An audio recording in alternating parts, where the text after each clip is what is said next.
Um, I'm just looking at your faces. It's so nice to see you all after such a long time. Nisha, wonderful to see you. I'm slightly distracted because I'm letting people in still in the waiting room. But yeah, it's been a very eventful last 3 or 4 months. And before we start, oh, I just spotted a little baby. Katie, is that your little baby? What's his or her name? His name's Bill. He's 9 weeks. Bill, 9 weeks. Wow. Let's give a wave to Bill. Wow. I was just about to ask everybody what eventful thing has happened for you in the last, well, I was going to say the last month, and you answered my question by having him on the screen. So congratulations, 9 weeks old. My sister just gave birth to a baby about 2 weeks ago. Yeah, so we have a new arrival in our family as well.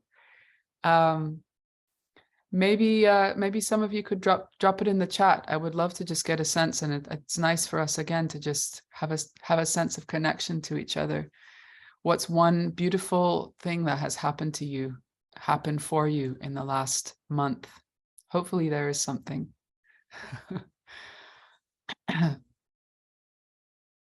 Don't be shy to drop it in the chat. Pankaj, thank you. Yeah, it was wonderful to be in Chicago. Brian and I got married. Wow, congratulations, Sydney. And there's Brian. Very huge congratulations. We can all lift our right hand, and this is a traditional way of blessing, and send them some blessings. Let's chant one round of the Maha Mantra and really send Sydney and Brian our heartfelt good wishes on their marriage. Hare Krishna, Krishna Krishna, Hare Hare, Hare Rama, Rama Rama, Hare Hare. Congratulations. And I got to finally meet Sydney and Brian in Dallas after a long time just knowing each other through a little thumbnail on the screen. Let me see what else is there. Alan is planning. Oh, no, that's from asking you where you were. Christoph, so excited to take piano lessons in the local jazz studio. That's really wonderful. People often ask me, is it too late to learn an instrument? And or especially people ask me about the violin, and I always say no, even though I know that it can get harder as you get older, but it's such a wonderful thing to start learning an instrument at any time, any age. So we're very happy for you. Sachin went to India, wonderful, and got to be in Kirtan in Dallas. We got to be together in the concerts. Magdalena officiated a wedding. Wow. Amazing. Edward, not one event, but daily forest walks have been good. I relate to that very much. Who else has been taking shelter of nature in the last month? This is something I was asking throughout the concerts that I was doing, because the tour was called Into the Forest. And I would ask for a show of hands. And it seems like it's something that a lot of people relate to. I know not everyone has some easily accessible nature near where they live, but I'm always a nature advocate for mental health. Let's see what else. George received his first harmonium. Amazing. Congratulations. Oh, this is an amazing one also. Badr embarked on a 6-week adventure in Africa. Tomorrow he's starting to climb Mount Kilimanjaro. Can you tell us a bit more about that, Badr? Yeah, sure. So this is the culmination of the 13-year project. When I was in my 20s, I went to live in France, and then I had so much fun. I was there for 6 months, so I decided to live on all 6 continents. So I did France, Brazil, India, and Australia, and then I wanted to do Africa, but then COVID happened, and now I can't go to live there. So I'm here for 6 weeks. I just arrived yesterday, and then tomorrow I'll be climbing 8 days up Mount Kilimanjaro. Oh my goodness. Wow. 6,000 meters above sea level. Wow. Well, we are all going to be praying for you. I know some people that have done that, and I know it can be very challenging with the altitude, especially. But I'm sure you're That's well true. prepared. Yeah, Are you going alone or anyone coming with you? I'm going with a group. Can you say it again? I'm going with a group. Okay. I Wonderful. Wonderful. Thank you for sharing with us. Thank you. Wow. Ricky has done up to 7 minutes in the cold plunge pool. That is quite a feat. Can you want to share with us how you came to be doing that? In our gym we have a cold plunge pool. So I know I've been my Instagram feed seems to be full of people jumping into ice baths and all kinds of things. So Yeah. I've been trying to get into it, but initially I could only do 30 seconds. I was just like, and I need to get out. So I've been doing some breath work, and that helped. So kind of some deep breaths and then long exhales, and then what I found was doing the Maha Mantra through after like the first minute, once I've got kind of my breath regulated, and then just kind of do a round on my hand, and it just time just flies through. So it's Wow. but I haven't got my hands in yet. So kind of like shoulders, the hands are the bit which are really difficult. So that's the next bit I need to try and do. It's like the last limb of surrender. Yes, exactly that. Yeah. I remember last time I was in India, I believe, going to Vrindavan, I went to, for anyone that doesn't know, in Vrindavan, there's a very, very sacred place called Radha Kund, which is a lake, which is said to be, it was created for Srimati Radharani, that divine goddess. And people come there to bathe, to dip, but in the winter, and most of the time year round, of course. And it's Uttar Pradesh, it's northern India. They get the desert winds from Rajasthan. It's normally very, very, very hot, especially through the summer. But in the winter, it gets very cold. And so I happened to be there in January, and it's not an uncommon sight, but I came that day and I had never seen this before.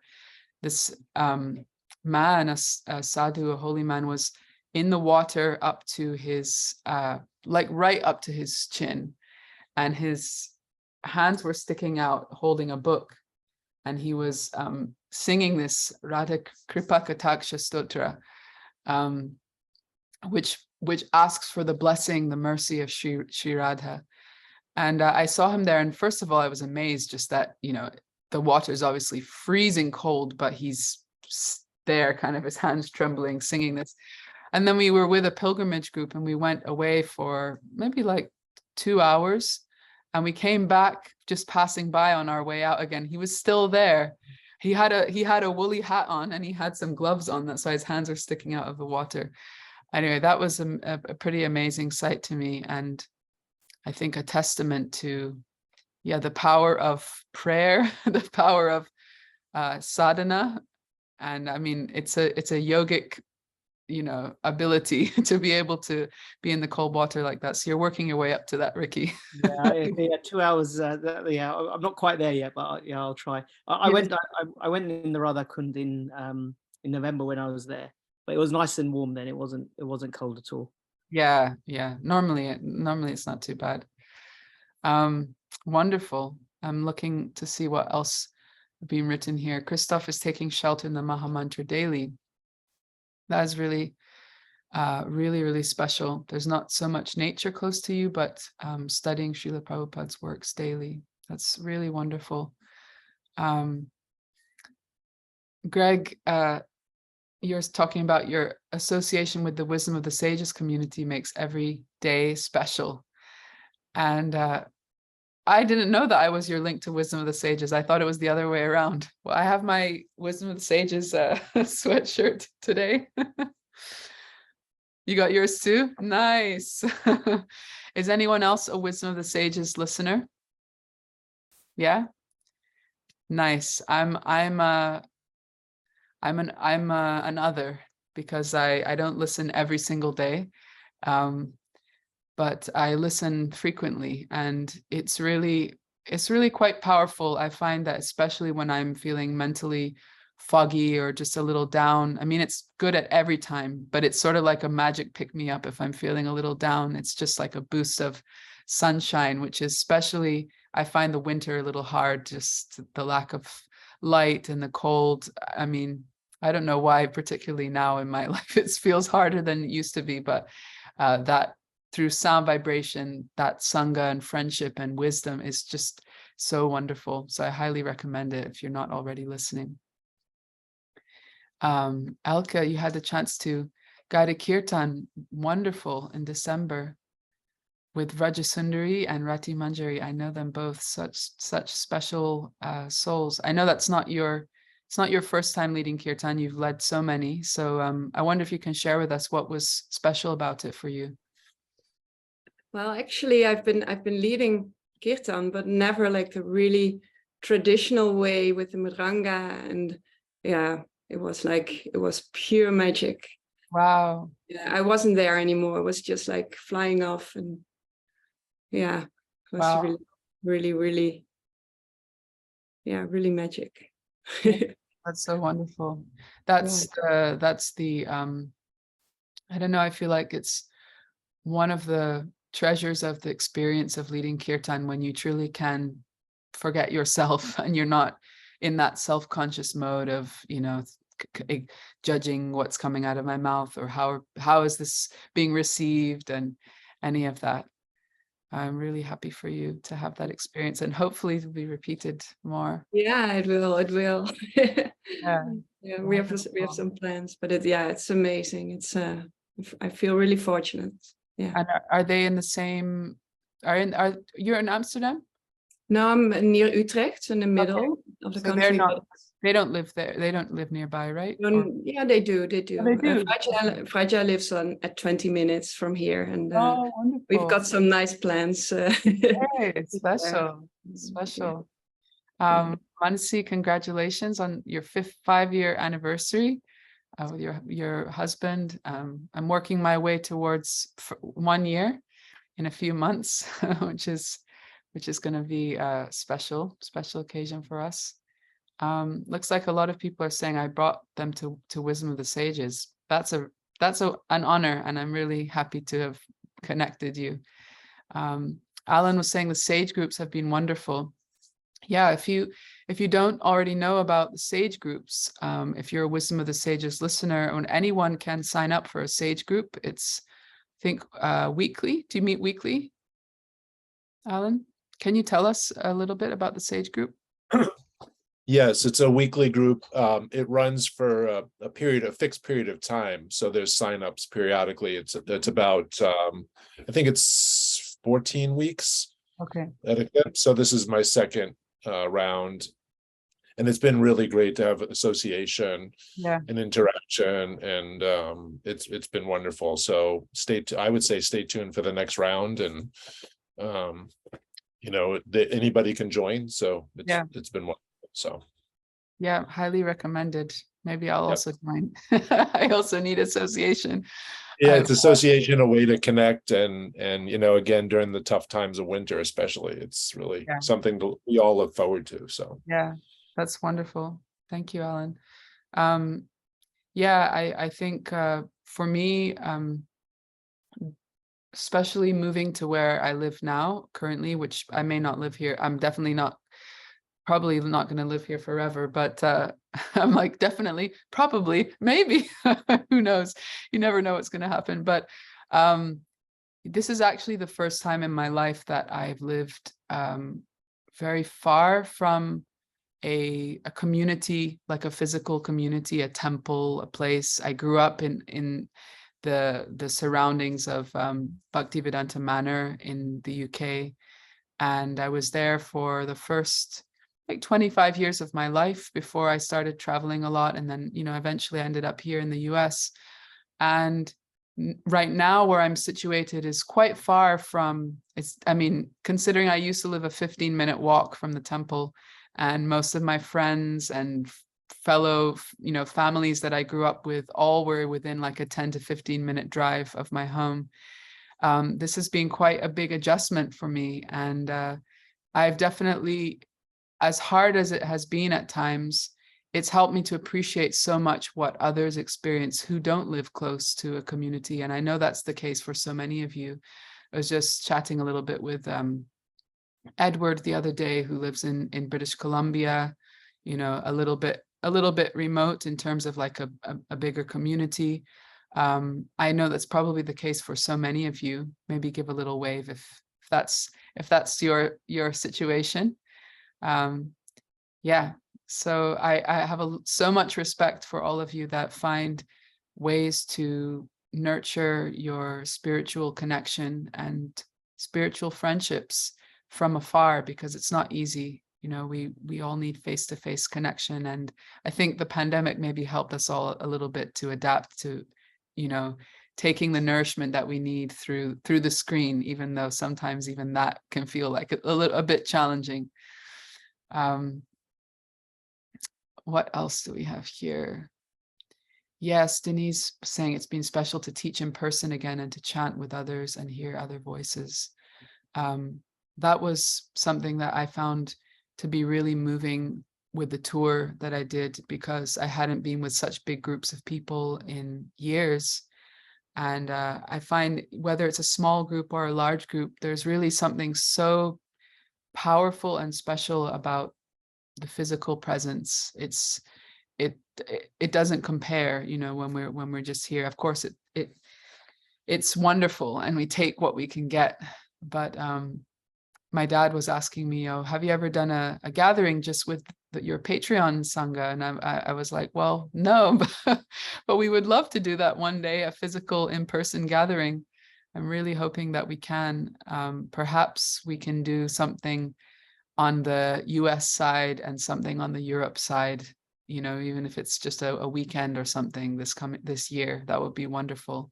Make it a little easier for everyone, as many people as possible, to join in. That's wonderful. Denise is a practitioner of sound healing, and we haven't gotten to meet up yet since I've been living in New Jersey, but I'm really hoping that we're going to get to connect soon. And thank you for being here. All right, I'm just looking at your messages. Badr was talking about the concert in New York. Yeah, I've never been in a kirtan with almost 1,500 people before. Well, I'd say it's a rare experience for me as well. So yeah, New York was almost 1,500 people. Most of the others were between 700 and 900 people. And then I think LA was about 1,200 people. And yeah, that's, it was just really amazing. It was really amazing. It was overwhelming for me. And I think that's one of the reasons why coming home after that was a little hard. It was like sort of like this real peak, and then boom, back to being all on my own here in South Jersey. Well, just before I tuned in for the Sangha today, I was tuned into the live stream from Radhadesh, Belgium. Anyone else was watching the Radhadesh Mellows? Yeah. I attended the festival almost every year for about 12 years, and it's been a few years since I've been able to be there in person.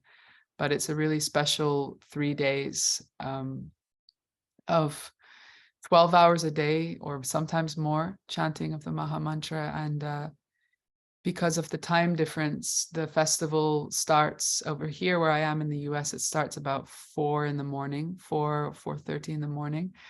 So the last few days I've been waking up and immediately putting on the live stream and just sort of jumping through the screen and taking part in that. And it's been really enlivening. So apologies to anyone who I dragged away from the broadcast for this little Sangha, but after we're done, you get to go back to it.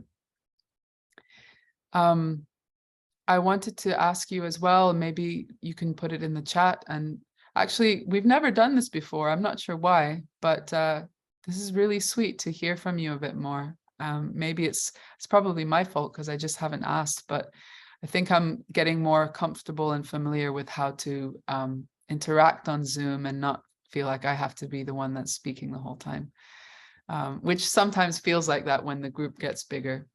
But I wanted to ask you if you would like to share. I know in the past, different people have shared things that have been a little challenging for them at different times. I remember some things Ricky was sharing a few months back. In the past month, is there something that you have found challenging? Is there something in your life that has been a little bit of an uphill struggle? Or it's, you know, it's maybe not just in the last month, but it's ongoing and it's something you're experiencing now. If inspired, I just find that sometimes sharing in a Sanga, especially when we are together and focused on a spiritual purpose, it can soften the heart a little bit, and it can be nurturing in a sense of experiencing community. I can share something for myself. I think I already shared a little bit about it, but being a little more isolated here, really it's been almost a year now. In a few months, it will be about a year. And it's definitely forced me to examine sort of what's the, you know, whenever you're on your own more, it's like they say, you know, who are you when the door is closed and there's no one else there watching what you're doing or seeing what you're doing? No one there to sort of validate or encourage or have an opinion. Who are you at that time? What practices do you maintain? What values do you hold? So isolation can be difficult because it can be very confronting. We confront maybe parts of ourselves that we normally can just sort of put to the side because, you know, in day-to-day life, conversation, you can kind of, you know, choose to turn away from it a little bit. So that's been something challenging for me, and I've been finding that nature is very, very helpful, and also connecting with friends and just being very honest about what I'm feeling is really helpful. Christoph saying he's following Radhadesh live stream almost daily. That's really wonderful. Well, no one has shared anything thus far, but that's completely fine. I guess I would just say that one of my hopes for this group, even though it's not the most regular group, so I would say in a more regular group, it's obviously easier to share one's heart because it's the same group of people and there's natural trust. I always hope for this group that we can have a very honest exchange. And yeah, it's interesting because when I was doing the tour, I was hearing a lot of people's stories about their connection to my music and the experience of kirtan. And it always reminds me that one of the primary ways that we often reach out for kirtan, at least to listen to it and connect with it, is because of feeling challenged in our life. You know, it's not that we're not listening to it or participating in it at other times, but it can be a real lifeline in times of difficulty. And many people came to me and told me that it has been that for them in the past couple of years through the pandemic and beyond. Christoph says, I struggle with the stigma of being seen as a bit weird being a devotee. I relate to that. I relate to that, especially from my younger time as a child. I felt that very much. I felt like people would always think I was just strange, and I would be very afraid of what people would think about me. And that was quite hard when I eventually went to kind of regular school, and yeah, took some years to work through that. Magdalena is struggling with questioning where I am and who I am, like a bit like a midlife crisis. I can relate to that too. Where I am and who I am, and Sydney as well. One of the most beautiful and grounding things about, I think, the philosophy of that is spoken of in the Bhagavad Gita is, I love in chapter 2 of the Bhagavad Gita when the nature of the soul is described, and and we're giving this understanding about our eternal identity. I found that to be really one of the most powerful things to hear that again, even if I think, oh, I've heard it so many times, I already know it. Sometimes when someone passes, when someone dies, a traditional practice can be to read the Gita at the gatherings, that when people come together to honor them for several nights, the Bhagavad Gita will be read. And many times this chapter 2 is commonly read. And I find that my experience of it can be like drinking water when you're really thirsty. Like, it's so refreshing to be reminded of the nature of the soul, because this constant, I've experienced a real almost continuous through my life, this question, who am I, where do I fit in, where do I belong, these questions of identity that arise. And it's so alleviating to become grounded in something eternal. Denise, very sorry for your loss of a dear friend and mentor. That's deeply challenging to experience and to process. There's so many different comments here. I'll let you all also read each other's, but I thank you for those of you who shared something vulnerable. Yeah, it's a way that we can feel connected to each other and the things that we are all going through.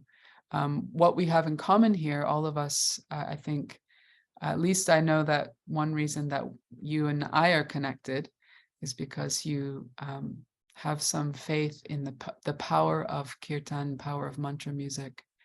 And that feels like a thread, golden thread, that's linking us all together. So switching gears a little bit, and I'm very, very grateful for hearing from all of you.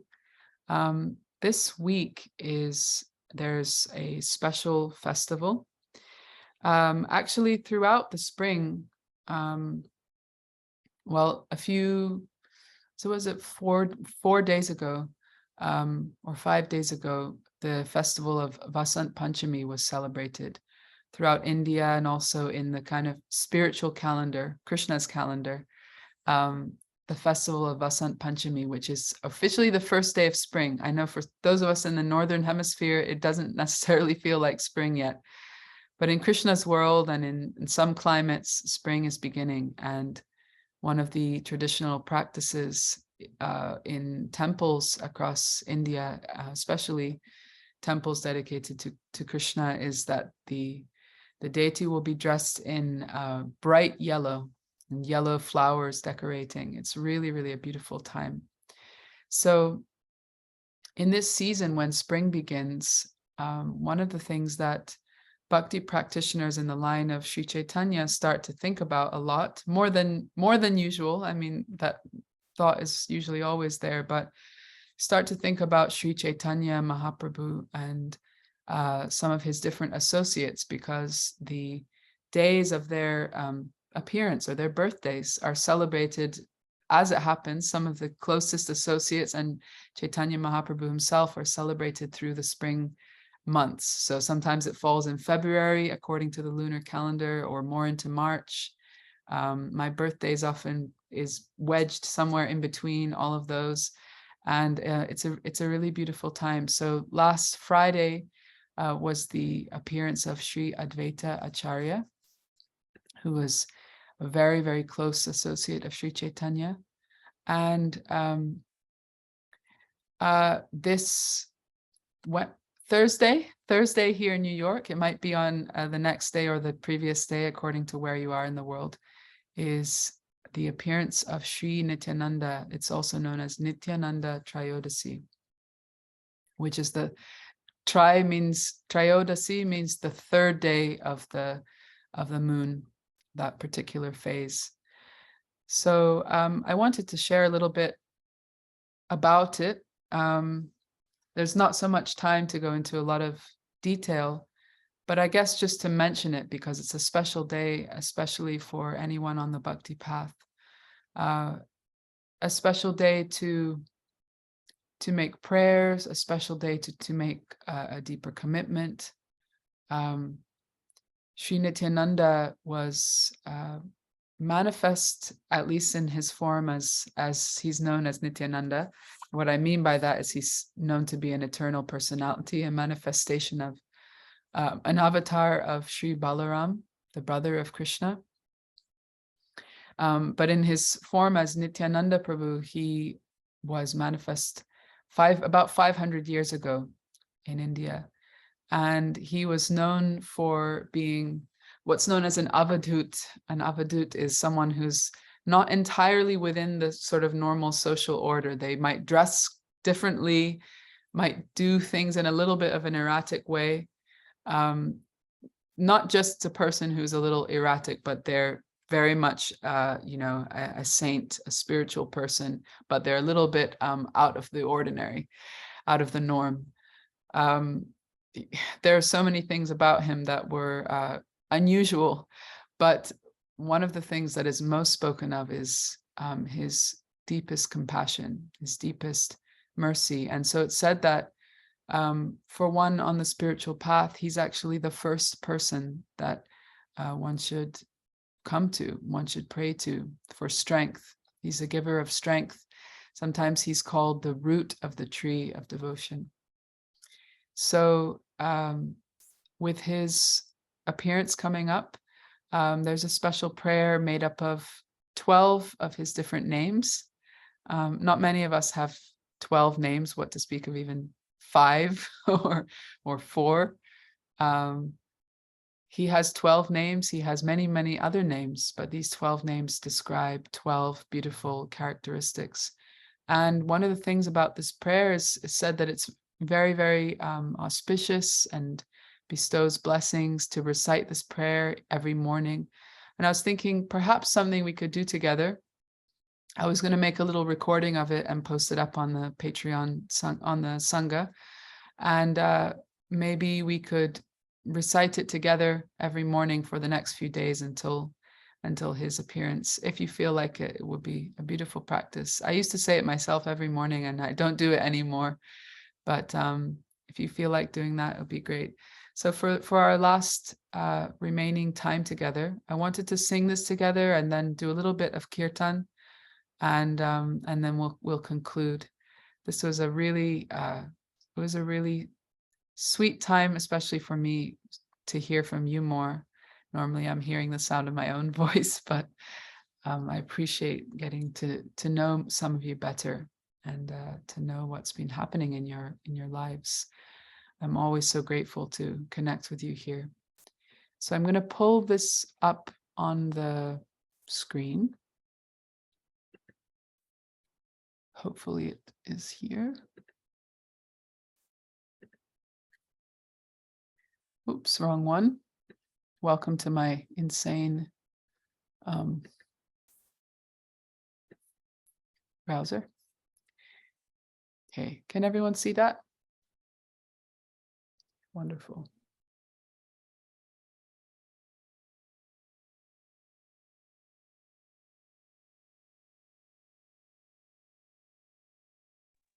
Yes.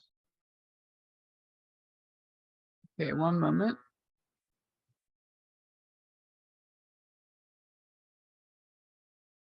Hang on.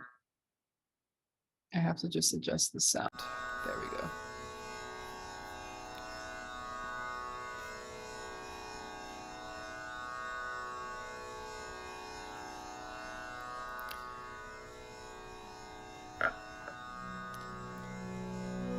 Let's start with just reciting Om and Mangalacharan prayer. A short one will do. We could do Om 3 times, taking a deep breath. Om.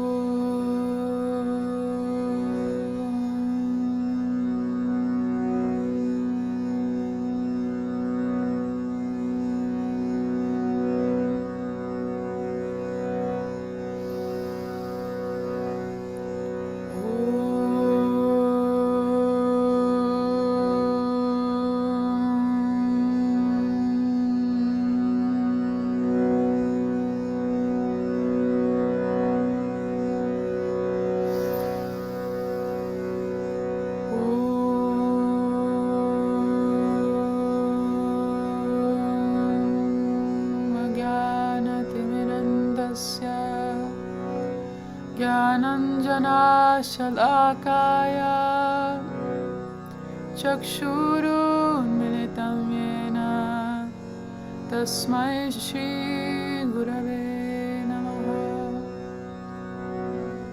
Namo Vishnupadaya Krishna Prishtaya Bhutale Srimate Bhaktivedanta Swami Niti Namine. Namaste Saraswati Deve Gauravani Pracharine Nirvishesha Shunyavadi Pashyatya Deshatarine. Jaya Shri Krishna Chaitanya Prabhu Nityananda Shri Advaita Gadadhara Shri Vasadi Gaura Bhaktavrinda.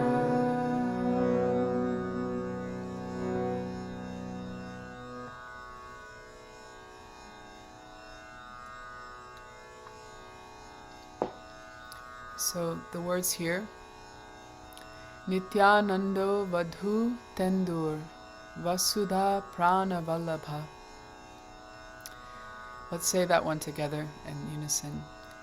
Nityanando Vadhu Tendur Vasudha Prana Vallabha Janavi Jivita Pati Krishna Prema Prada Prabhu. Say it together again. Janavi Jivita Pati Krishna Prema Prada Prabhu. Sri Nityananda Prabhu is the embodiment of eternal bliss. He is the moon of all Avadhutas and the beloved of the life breath of Vasudha, his wife. Lord Nityananda is the husband enthusing Janavi with life. Wait a minute. Vasudha, Janavi, yes. Sri Nityananda Prabhu was married to two wives who were actually sisters. It's an unusual scenario, but there's a divine explanation for it. Maybe we can get into that next time. So these two sisters, Vasudha and Janavi. Janavi was also known as Janava, or Janava Devi, Janava Thakurani, and she also became the head of this Vaishnava lineage many, many years later. She became like the prime guru of that lineage. Nityananda Ram bestows ecstatic love for Krishna. Krishna Prema Prada, he bestows Prada, and he is the Lord and Master of the devotees. The next line, Padmavati Sutta. Sri Nityananda is the dear son of Padmavati. Sutta means son. Sri Nityananda is the son of Padmavati. Shriman, he's full of splendorous transcendental majesty. Shachi Nandana Purvaja. He's the older brother of Sachimata's son Nimai. This is an interesting thing in Sanskrit names, and I'm guessing in some other cultures they'll have the same, that you can have a name which is based on who your parents are. So Shachinandana means Sri Chaitanya, who's the son of Sachi. Bhavon Mato, he is maddened in overwhelming ecstatic emotions. Jagat Trata, the savior of the universe. Rakta Gaura Kalevara, his complexion is golden, tinged with red. Sometimes it's said to be almost like a copper, like complexion that looks like copper, beautiful and shining, golden, tinged with a little bit of red. So some of us may know more about Sri Nityananda, some of us less. Whenever you encounter something new, it's always beautiful to have an open heart and to just experience it. The beautiful thing about mantra, about sound vibration, is that we don't necessarily need to know everything about what's being spoken. Sometimes don't really need to know anything, but just to experience the sound vibration. So just as we chant the divine names of many times, at least in my tradition and in this group, we'll chant the Maha Mantra or other prayers. The name is so powerful. So the name of Sri Nityananda is powerful and bestows so many blessings. So we're going to sing that together. We'll do it slowly, we'll do it a few times, and then we'll conclude with chanting the Maha Mantra. And then, like I said, I'll make a little recording of this in case you want to sing it to yourself in the morning when you wake up. See.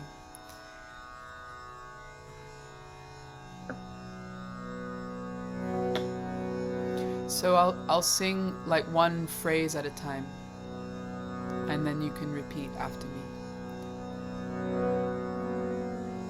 Nityanando vadhutendo. Together. Nityanando vadhutendo. Vasudha pranavallabha. Together. Vasudha pranavallabha. Let's do the whole line. Nityanando vadhutendo. Vasudha pranavallabha. Let's do that whole line again. Nityanando vadhutendo. Vasudha pranavallabha. Janavi jivitapati. Together. Janavi jivitapati. Krishna prema prada prabhu. Krishna prema prada prabhu. Let's do the second line all in one. Janavi jivitapati. Krishna prema prada prabhu. So do the whole verse together, and let's sing this 3 times, the first verse, and then we'll move to the second one. There's only 2 verses that are actually the names. The next 2 just tell the benefits of chanting these names.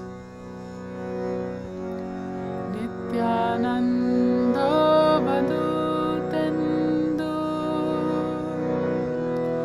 Vasudha pranavallabha. Janavi jivitapati. Krishna prema prada prabhu. Let's do 2 more times. Nityanando vadhutendo. Vasudha pranavallabha. Janavi jivitapati. Krishna prema prada prabhu. Nityanando vadhutendo. Vasudha pranavallabha. Janavi jivitapati. Krishna prema prada prabhu. Second verse. Padmavati sutta Shriman Sachinandana Purvaja Bhavan Mato Jagatrata Rakta Gora Kalevara. Let's do it 2 more times. Padmavati Sutta Shriman Sachinandana Purvaja Bhavan Mato Jagatrata Rakta Gora Kalevara Padmavati Sutta Shriman Sachinandana Purvaja Bhavan Mato Jagatrata Rakta Gora Kalevara. One more time. Padmavati Sutta Shriman Sachinandana Purvaja Bhavan Mato Jagatrata Rakta Gora Kalevara.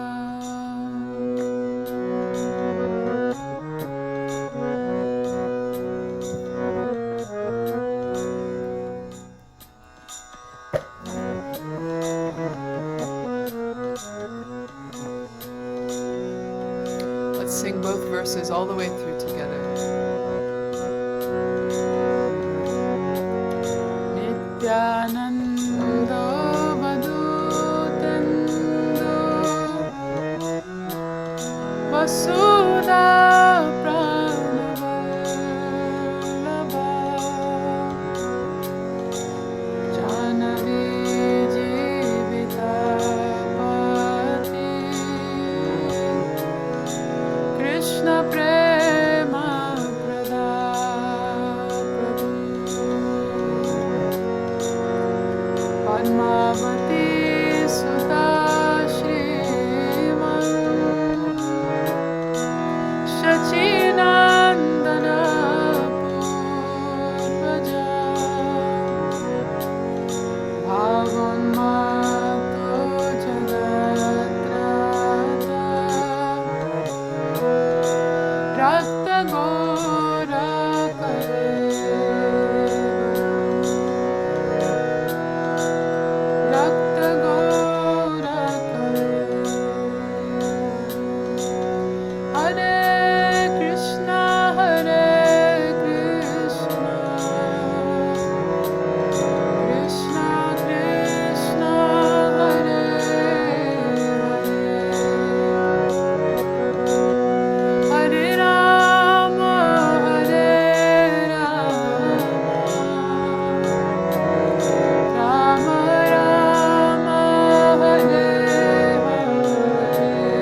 Nityananda Badhutandu Vasudha Pranavallabha Janavi Jivitapati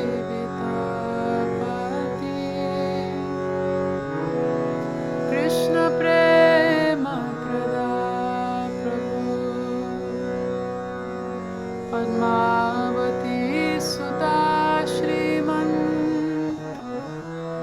Shachinandana Purvaja Bhavanmata Jagatrata Rakta Gora Kalevaram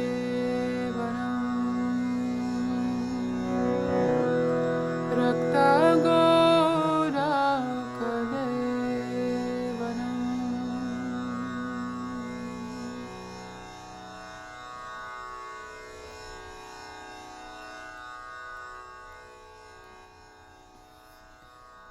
Thank you all so much.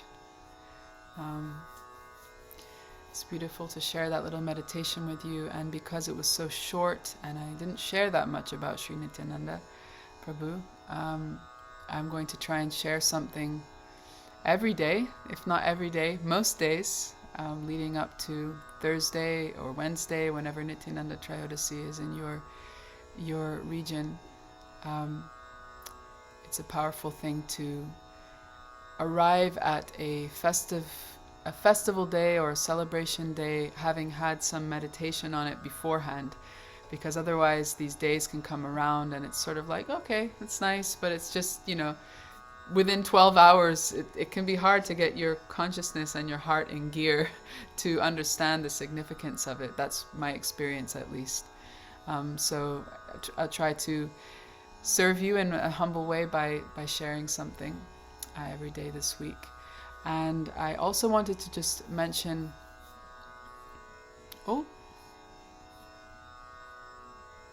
sorry, I wasn't seeing the messages here. I hope you were able to see my screen, but I'll share the prayer later. And a great idea, Elke, I'll also share how to play it, or at least how I play it, and then you can play it yourself if you're practicing harmonium right now.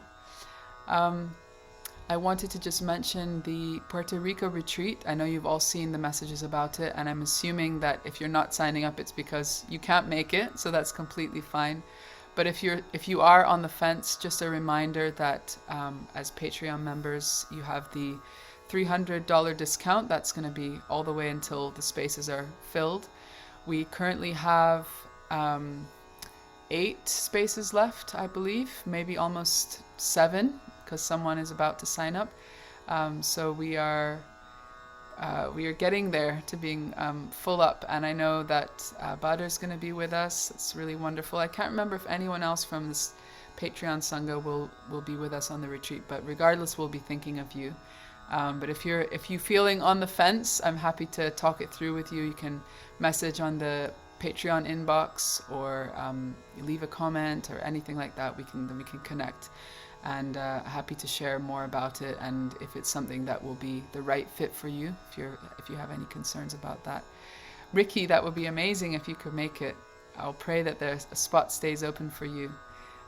Do check in with us no matter how late it is, because sometimes people drop out at the last minute. Sometimes that happens. Mansi, maybe I'll see you at the Bhakti Center on Nityananda Trayodasi if anyone else is in New York. Not 100% certain yet whether I'll be there on the Thursday, but I'm hoping I will. And thank you so much once again to all of you. Thank you especially for sharing your beautiful things and your vulnerable things. I'm really wishing you all a wonderful week. And as always, I feel like I say it too many times, but thank you for being part of this group. It really means a lot to me, and it's been very encouraging over this past period that's been a little challenging. And also just since I began it, it was November 2020. So it's been a couple of years now, and it's really lifted my heart. Not only that, but in a very practical way has enabled me to share what I do with so many more people, and to feel like there's hands behind my back pushing me forward to do that, which makes all the difference. So thank you all again, and have a great evening or great afternoon wherever you are. Thank you. Wishing you all the best. You feel free to unmute if you want to say goodbye to everybody. Thank you, Genevieve. Thank you, Elke. All the best. Thank you, all of you. See you, Jennifer, on the train. Thank you, Janvi, and all of you. Thank you, Janavi. Thank you. Hare Krishna. Thank you, Janvi. Hare Krishna. Hannah. Hare Krishna. Thank you, Edward. Thank you, Hare Suraj. Krishna. Hare Krishna. Thank you, Hare Krishna. Sydney. Hare Thank Krishna. you. Thank you. Thank you. Marianne. Take care.